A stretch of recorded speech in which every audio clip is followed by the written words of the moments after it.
the first one that I could share is a fun little one. I was on the street today this morning, and when I was going down the street, I was riding in the passenger side, and I'm looking out the window, and I saw a truck that said Paul's Moving Company. Of course, like a little reference to Paul Twitchell, or like Paul, P-A-L-L. And so I just thought that was kind of fun, a little sight to see. But a second experience that I had just yesterday, I was taking a little bath, like a detox kind of bath with some baking soda and Epsom salt and some other things.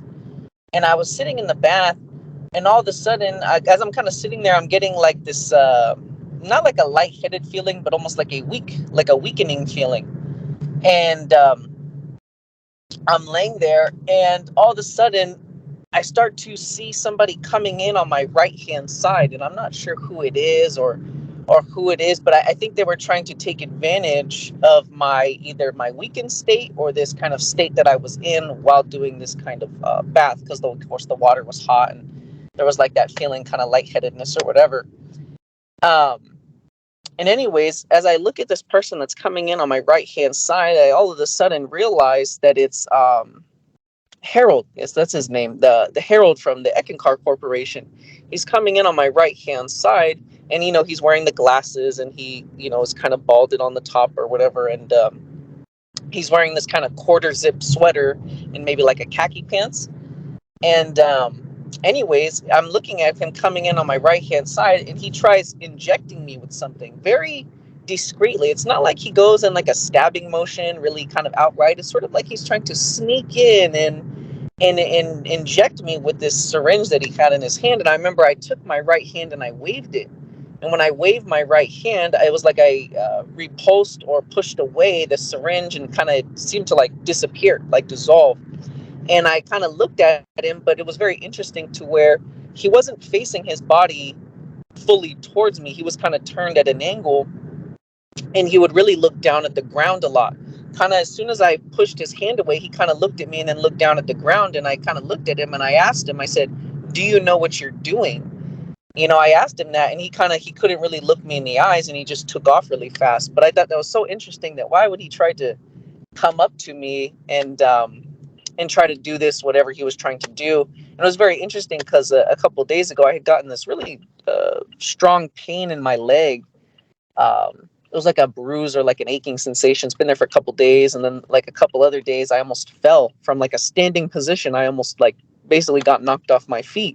Now I'm wondering, why is all this stuff happening? It seems to be that they're always around kind of messing, but for him to kind of come up blatantly right there in my face, you might say, it was very interesting to confront him and sort of ask him. But I kind of see that he doesn't really know what he's doing. It seemed that he was just following orders, if I had to say. So I just wanted to share that little experience. Yeah, Jeremy, that's very good. And yes, he is. And again, Joni runs the show. Harold's just a puppet. And it looks as though, the idea and view is that, oh, Harry's the master. Well, no, he's just a puppet. He's puppet stage master. He's just the guy on stage that Joni uses, etc. And the reason they sent him, because they send in all kinds of stuff, is because they're desperate. And those things that are happening to you and the attacks and whatever, just like many others, just like Claudia and Sandy, were the seers and could see all this. And at the last minute, they said no, because they were scared. So they dreamt up some ideas about me, and then because they were scared to come down here, and they're trying to scare you. They don't want you to come down here. See, again, as we come together more so and more so, it's not about power. It's about the focus, okay, and the awareness, and it's the light. And so there's more light coming together to where there's so much light, they can't stand it. And then they just got to crawl back to the darkness, and they're hoping that others won't see it either. And exactly, they don't know what they're doing. He's kind of wondering himself, which is kind of good. He's looking down to the ground. Well, again, he's looking at what his personal self is doing. He's looking down to the earth, and it's kind of like, oh my gosh, what am I doing? You see? But, again, yeah, basically he's following orders. He's just doing whatever. And just like you'd see in the movies where, an individual, he's followed orders for so long in the military or whatever, but at a certain point, it's like, is realizing that, hey, I'm just killing women and children here, and they're saying they're the enemy. This is baloney. And a lot of the soldiers have went through this, and they're on YouTube and whatever for many years. They went overseas or the Vietnam War or whatever. They were killing mostly women and children. That's to get the others to react, etc. They kill what's closest to people. So they kill and threaten the women and children and kill them, etc. So now he's taking a look. He's taking a look. Let's see what he does, step at a time, every day.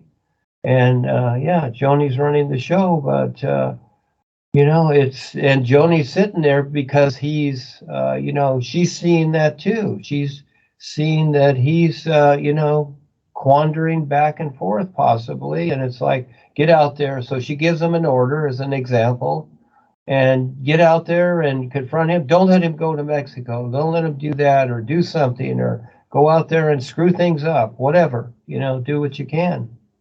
But within Harry too, he also knows about karma and other things and whatever. So, he's in a quandary about what to do. We'll see if he has the courage to step up and say something real and announce what we're doing here. We'll see. Yes, thank you, Jeremy. Go ahead. Yeah, I thought it was very interesting. Even when I asked him, I said, "Do you know what you're doing?" I was very firm. It almost felt like talking to a child when you scold a child, or like you're trying to, tell them, give them a little bit of guidance. That's really how it was. It's not so much that I was angry at him or like anything like that. It was really like I was scolding a child. I really had to be firm in that sense. But just wanted to share that. Thank you, anyways.